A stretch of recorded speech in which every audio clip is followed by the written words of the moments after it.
विश्वास बसत नाही आहे की अजितदादा, महाराष्ट्राचे दादा हे आपल्यातून निघून गेले.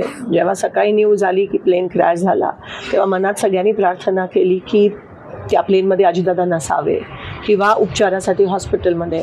पण मग काही क्षणानंतर न्यूज आली की दादा त्या क्रॅशमध्ये गेले आणि अंगावर असा शहारा येतो, कारण का एवढे जवळचे संबंध. मला एक लहान बहीण म्हणून नेहमी ते बघायचे, कौटुंबिक नातं होतं. 2 महिन्यापूर्वीच मी माझी बहीण त्यांना आमंत्रण द्यायला गेलेलो माझ्या भाचीच्या लग्नासाठी, आणि नेहमी काय ग प्रणिती असं म्हणायचे. मी जेव्हा फोन करायची, डिकले म्हणून त्यांचे पी ए असायचे, दादांशी बोलायचे, डायरेक्ट दादा बोलायचे. माझ्या मतदारसंघासाठी दादांनी खास निधी पण दिलेली, अजून त्याची कामं आपल्याला होताना दिसत आहेत. मी MLA होती, आमदार होती, तेव्हा पण दादा बोलून त्यांना अभिमान वाटला जेव्हा मी पहिल्यांदा निवडून आली, आणि नेहमी मला गाईड करायचे की हे असं ते असं.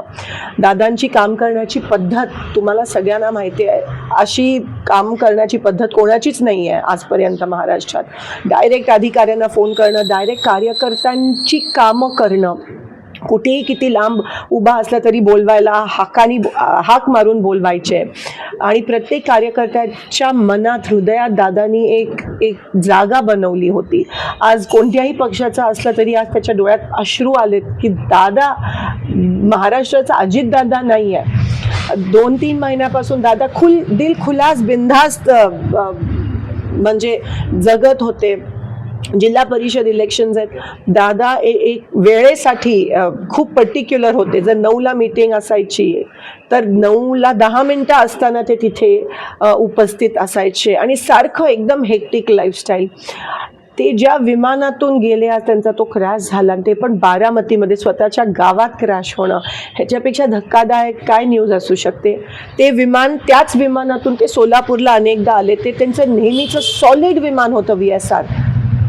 विमान क्रॅश होणं हे खूप शॉकिंग आहे. चॉपर तरी मी समजू शकते, पण विमान लँडिंगच्या वेळेस क्रॅश होणं, नेमकं काय झालं हे कोणालाच माहीत नाही आहे, आणि दादा आज आपल्यात नाही आहेत. कुठेतरी आपण पाहतोय की तुम्ही त्यांच्यासोबत मंत्रिमंडळात पण काम केलेलं आहे आमदार म्हणून. काय त्यांच्या आठवणी? मी पहिल्यांदा आमदार झाली 2009 मध्ये, तेव्हा दादा बघितलं मला विधानसभेत आणि अभिमान वाटला त्यांना. तेव्हा आम्ही सगळे एकत्र होतो, आणि तेव्हा दादांचं स्वप्न अनेक वर्षाचं मुख्यमंत्री बनायचं. पण कधी कधी ना मुख्यमंत्र्यांकडे कमी आणि दादांकडे आम्ही जास्त जायचो, आणि हक्कानी ते बोलवायचे, बसवायचे, काम निधी द्यायचे प्रत्येकाला, कार्यकर्ता असेल, आमदार असेल.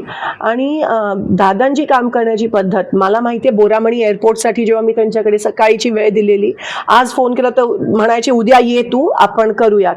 आणि मी उद्या सकाळी दुसऱ्या दिवशी पोचायची, डायरेक्ट बोरामणी एअरपोर्टसाठी फोन करून हे 20 कोटी बोरामणी एअरपोर्टसाठी दे, सँक्शन करायचे, आणि दुसऱ्या दिवशी त्याचं GR निघायचं.